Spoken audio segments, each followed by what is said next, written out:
तो स्टार्ट करते हैं साइंस का अगला वीडियो। सारी जानकारी मैंने ऊपर दे रखी है। केमिस्ट्री क्लास 10 और वीडियो जो आपकी वो तीसरे नंबर की पार्ट 3 है, तीसरा पार्ट है वीडियो का, और चैप्टर 1 चल रहा है आपका। और हमारा इसमें क्या है टॉपिक आज का, केमिकल रिएक्शन, यानी कि क्या है, रासायनिक अभिक्रियाएं।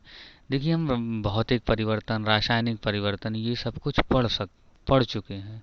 तो अब हमारा नया जो टॉपिक आया है वो है रासायनिक अभिक्रियाएं। तो सबसे पहले हम क्या देखते हैं, वही पुराना रूल हमारा, परिभाषा देखते हैं क्या होती है रासायनिक अभिक्रियाओं की परिभाषा। तो पहला हेडिंग क्या पड़ेगा, परिभाषा।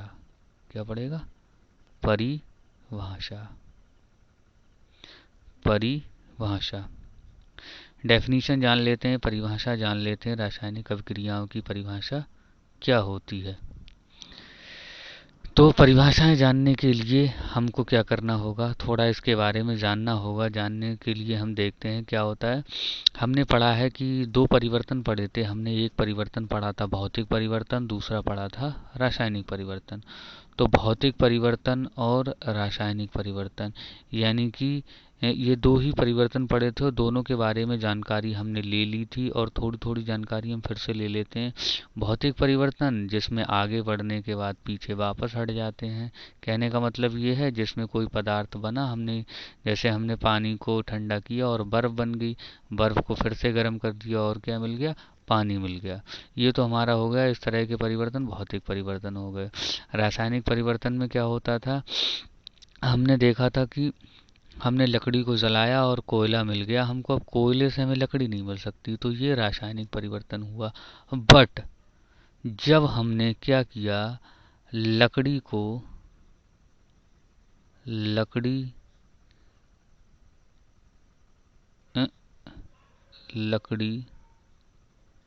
जब हमने क्या किया, लकड़ी को जलाया और जलाने के बाद हमको क्या मिल गया, कोयला मिल गया। तो यहाँ पर कोई क्रिया हुई होगी। क्या हुई होगी, कोई क्रिया हुई होगी। ये हमारी लकड़ी थी, हमने इससे क्या प्राप्त किया, कोयला प्राप्त किया। लकड़ी से जब हमने कोयला प्राप्त किया तो यहाँ पर हमें कुछ क्रिया करनी पड़ी, और वो क्रिया किसकी थी, जलाने की। काय की क्रिया थी, जलाने की क्रिया करनी पड़ी। जलाने की क्रिया की तो रासायनिक परिवर्तन, ये परिवर्तन हमारा कैसा था, रासायनिक परिवर्तन था। तो और यहाँ पर क्रिया क्या की, हमने जलाने का काम किया। रासायनिक परिवर्तन, लकड़ी का जलना क्या है, रासायनिक परिवर्तन। तो रासायनिक परिवर्तन में जो क्रिया होती है वो क्या कहलाएगी, रासायनिक अभिक्रिया कहलाएगी।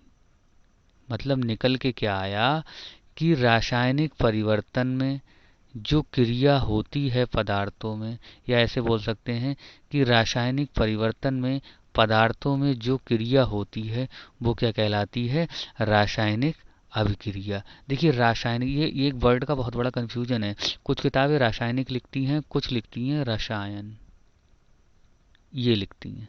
तो दोनों ही ठीक माने जाते हैं।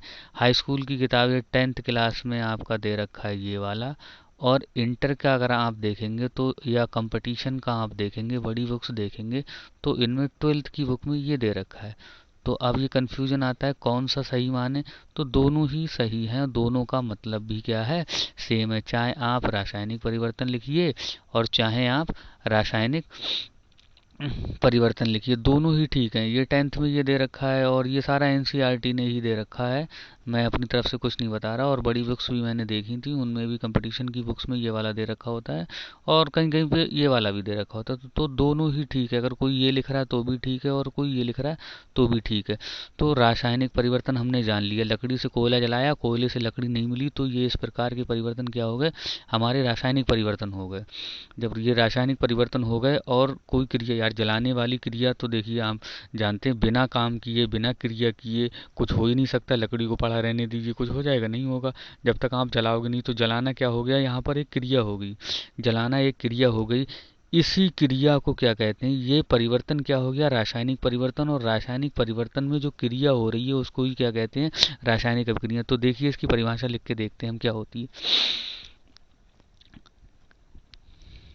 रासायनिक परिवर्तन के, ये जो है आपका रासायनिक परिवर्तन के ही आधार पर हम जो इसकी परिभाषा देंगे कि पदार्थ में रासायनिक परिवर्तन के समय परिभाषा क्या देंगे? पदार्थ में, देखिए लिखने में थोड़ी प्रॉब्लम है आज। पदार्थ में रासायनिक रासायनिक परिवर्तन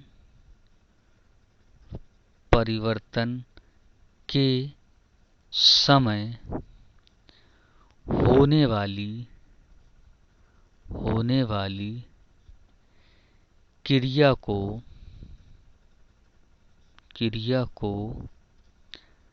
रासायनिक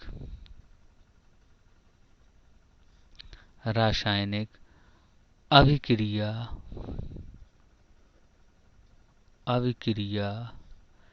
कहते हैं।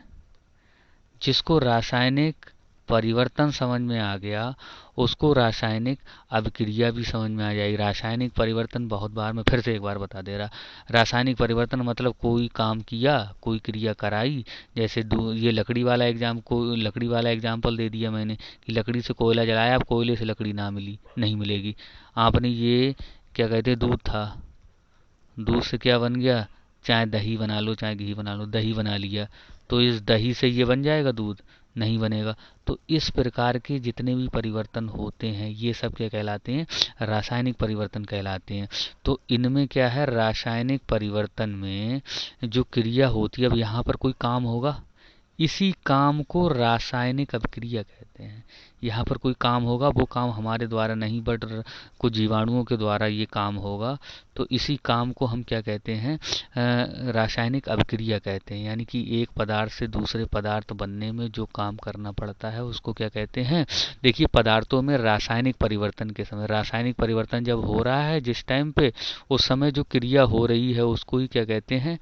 रासायनिक अभिक्रिया कहते हैं। ये बहुत सिंपल सी परिभाषा हो गई कि जब भी रासायनिक परिवर्तन हो रहा है, या इसको ऐसे भी बोल सकते हैं जैसे दूध से दही बन रहा है, तो जो क्रिया हो रही है वो क्या कहलाएगी? रासायनिक अभिक्रिया कहलाएगी। मगर इसको लिखने का सही क्रम क्या है कि रासायनिक परिवर्तन के समय होने वाली क्रिया को रासायनिक अभिक्रिया कहते हैं। देखिए इन बातों को जो मैं बोलता जा रहा, तो आपको इनमें से ये सब नहीं लिखना है, ये तो मैं पहले भी समझा चुका हूँ। ये इतना पार्ट ना लिखें तो भी कोई बात नहीं, मगर आप परिभाषा डालिए। और जो मैंने ये लिखा है कि पदार्थ में रासायनिक परिवर्तन के समय होने वाली अभिक्रिया को रासायनिक क्रिया कहते हैं, क्रिया को रासायनिक अभिक्रिया कहते हैं। ये आप नोट करते चलें, उससे आपका ही फायदा होगा।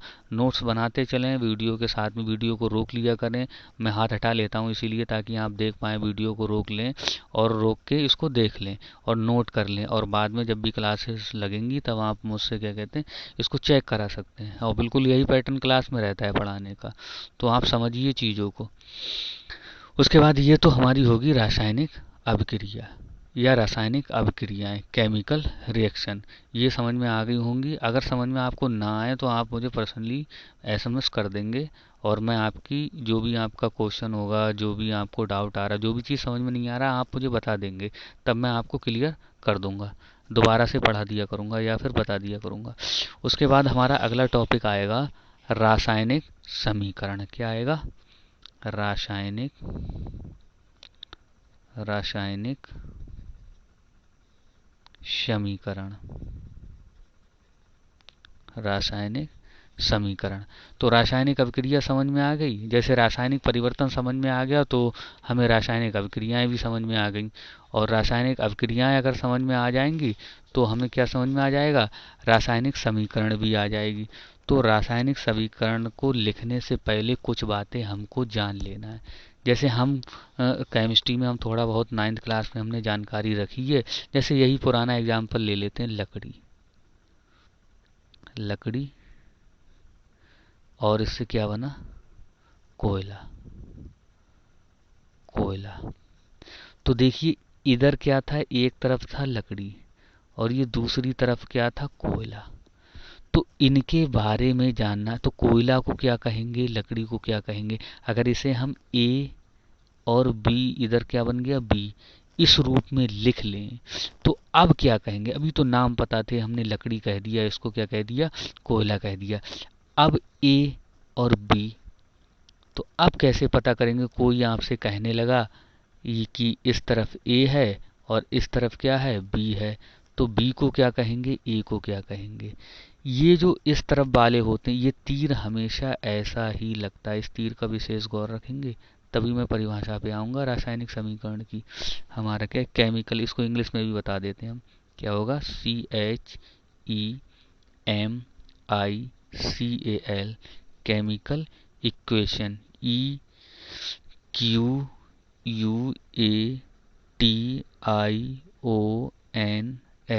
केमिकल इक्वेशन, यानी कि रासायनिक समीकरण। तो हमारी जो बात चल रही थी, यहाँ तो पहचान पड़ रही कि ये लकड़ी लिखा हुआ है, ये कोयला लिखा हुआ है। तो अब देखिए यहाँ पर अगर मैं इस लकड़ी को ए लिख दूं और बी लिख दूं, अब कैसे पता चलेगा कि कौन सी चीज क्या है। तो इसका एक स्टैंडर्ड नाम होना चाहिए। यहाँ पे हर बहुत सारी समीकरण लिख दी जाए तो हम याद नहीं रख पाएंगे किस में लकड़ी थी, किस में लोहा था, किस में क्या था। तो इसको पहचानने के लिए सबसे पहले ये पता होना चाहिए कि इस तरफ वाले, यानी कि चाहे लकड़ी चाहे ए बोल लो, इस तरफ वाले क्या कहलाते हैं और इस तरफ वाले क्या कहलाते हैं। रासायनिक विज्ञान की भाषा में इनको जो तीर के इस तरफ होते हैं, यानी कि ये जो पीछे का हिस्सा होता है, पीछे के हिस्से की जो तरफ होते हैं वो होते हैं अभी, दिखाई नहीं दे रहा ना, इनको बोलते हैं हम, ये जो इस तरफ वाले होते हैं ये दोनों होते हैं, इनको बोलते हैं हम अभिकारक।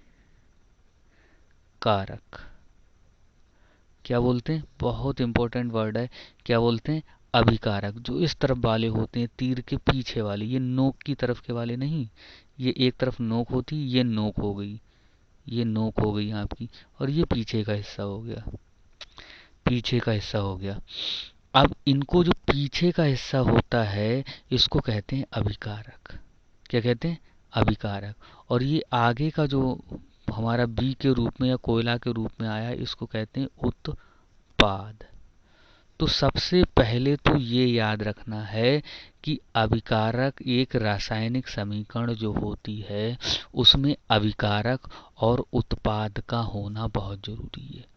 अब दूसरी बात ये जान लेते हैं कि ये यहाँ पर ए है, हो सकता है ये ए प्लस बी हो, यानी कि इधर भी दो हो और इधर एक बन जाए, हमारा इधर सी हो, सिर्फ सी। हो सकता है इधर क्या है, ए है और इधर क्या मिल जाए, दो मिल जाए, बी प्लस सी मिल जाए। मतलब चाहे इधर भी दो संख्या हो सकती है, एक संख्या भी हो सकती है, इधर भी दो हो सकती, किधर भी कितने भी हो सकते हैं, लेकिन इन सबको क्या बोला जाएगा, जो इस तरफ होंगे उन सभी को क्या बोला जाएगा, उन सभी को क्या बोला जाएगा, अभिकारक बोला जाएगा। क्या बोला जाएगा, अभिकारक। इधर वाले सबको क्या बोला जाएगा, उत्पाद ही बोला जाएगा। चाहे कुछ भी हो इनको बोला क्या जाएगा, चाहे एक हो, चाहे 100 हो, चाहे 10 हो, इधर वाले नोक की तरफ वाले सब उत्पाद होंगे और पीछे वाले सब क्या होंगे, इधर वाले अभिकारक होंगे। तो इतनी बात मैं समझ सकता हूँ आपको समझ में आ गई होगी, है ना। तो ये जानना भी बहुत ज़्यादा जरूरी है। अब आते हैं हम रासायनिक अभिक्रिया पे। तो ये हमने जान लिया।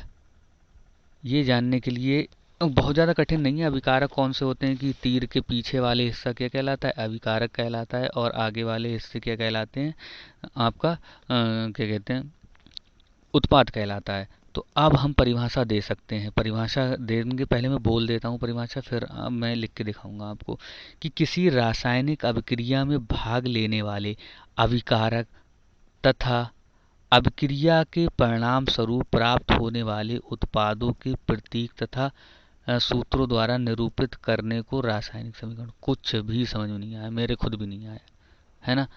तो ये क्या कहते हैं, कुछ भी समझ नहीं आया, लेकिन उसको अभी मैं बता रहा क्या क्या कह रहा है, एक बार और बोल दे रहा।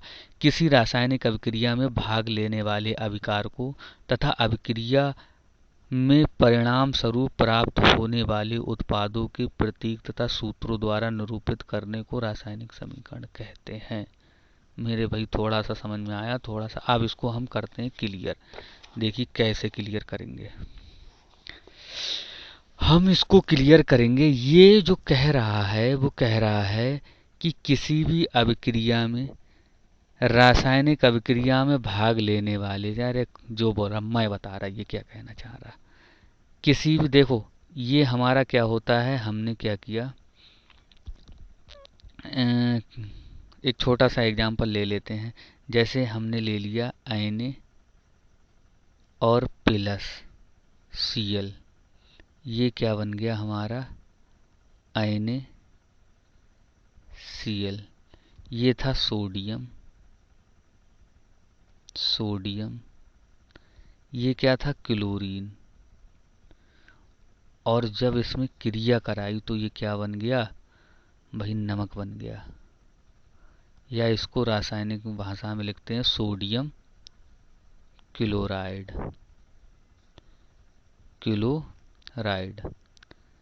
देखिए अब मैं बता रहा, सोडियम क्या बन गया, सोडियम क्लोराइड बन गया, है ना, दिख रहा होगा सोडियम क्लोराइड।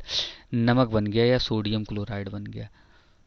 तो ये क्या थे हमारे, मैंने पहले बताया, बताएंगे इसको क्या बोलते हैं, अभिकारक। क्या बोलते हैं, अभिकारक। और इसको क्या बोलते हैं, उत्पाद। तो देखिए रासायनिक समीकरण का मतलब होता है, हम पहले क्या लिख रहे थे, नाम लिख रहे थे, नामों को ना लिखकर उनके रासायनिक प्रतीकों को लिखना, यानी संकेतों को लिखना। ये क्या है, क्या है, रासायनिक नाम क्या है, इस रूप में NaCl, यानी कि ये क्या हो गया, रासायनिक अभिकारकों और उत्पादों को रासायनिक रूप में, यानी रासायनिक प्रतीकों के रूप में लिखना ही क्या कहलाता है, रासायनिक समीकरण कहते हैं। यानी कि सूत्रों के द्वारा, ये सोडियम का सूत्र हो गया, ये क्लोरीन का सूत्र हो गया। जब ये लकड़ी था, कोयला था, तो इनको हम नाम ले रहे थे, मगर यहाँ पर हमने क्या किया, इनके रासायनिक, यानी कि इंग्लिश वाले जो रासायनिक नाम सूत्र हैं वो लिख लिए। अब ना सोडियम लिखने की जरूरत नहीं पड़ी, क्लोरीन लिखने की जरूरत नहीं पड़ी, नमक लिखने की जरूरत नहीं पड़ी। हमने क्या लिख लिए, खाली रासायनिक प्रतीक लिख लिए। जब रासायनिक नाम की जगह जब रासायनिक प्रतीक लिख लिए जाते हैं तो हमारे क्या कहलाती है, इस रूप में अभिक्रिया को लिखना ही क्या कहलाता है, रासायनिक समीकरण कहलाता है।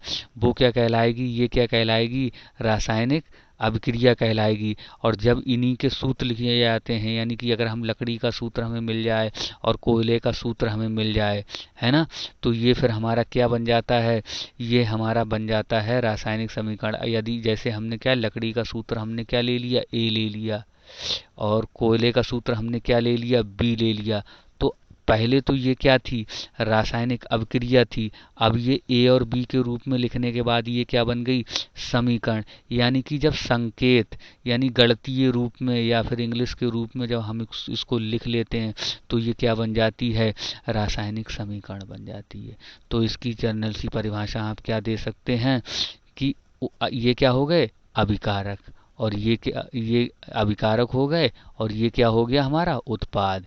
यानी कि जब अभिकारकों और उत्पादों को रासायनिक प्रतीक के रूप में लिख लेते हैं तो ये जो समीकरण, जो अभिक्रिया का जो रूप प्राप्त होता है उसको क्या कहते हैं, रासायनिक समीकरण। एक बार और देखते हैं, जब हम अभिकारकों और उत्पादों को रासायनिक सूत्रों के रूप में लिख लेते हैं तो इस प्रकार प्राप्त क्रिया को रासायनिक समीकरण कहते हैं। ठीक है, समझ में आया होगा।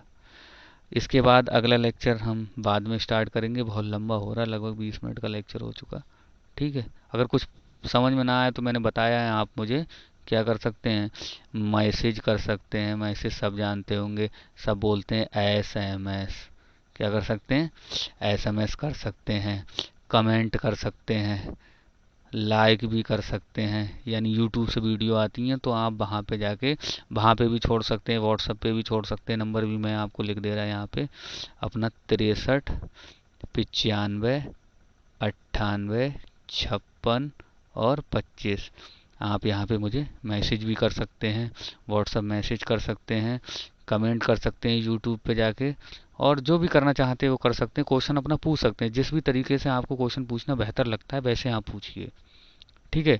और जो भी समझ में नहीं आता, अगर आपको पढ़ाने का तरीका समझ में नहीं आता है तो वो भी आप बता सकते हैं मुझको, या पहले और जो भी कुछ अगर दिक्कत आ रही है आपको पढ़ने। बट मैं ये है कि सिलेबस एकदम लाइन टू लाइन, और क्या कहते हैं, जो आपके सिलेबस में है वही एकदम क्रम से लेके चल रहा हूँ, ताकि अगर आपकी 2 महीने 4 महीने भी क्लासें ना लगें तो भी कोई दिक्कत नहीं आएगी, आप यहीं से नोट्स तैयार कर सकते हैं। ठीक, थैंक यू।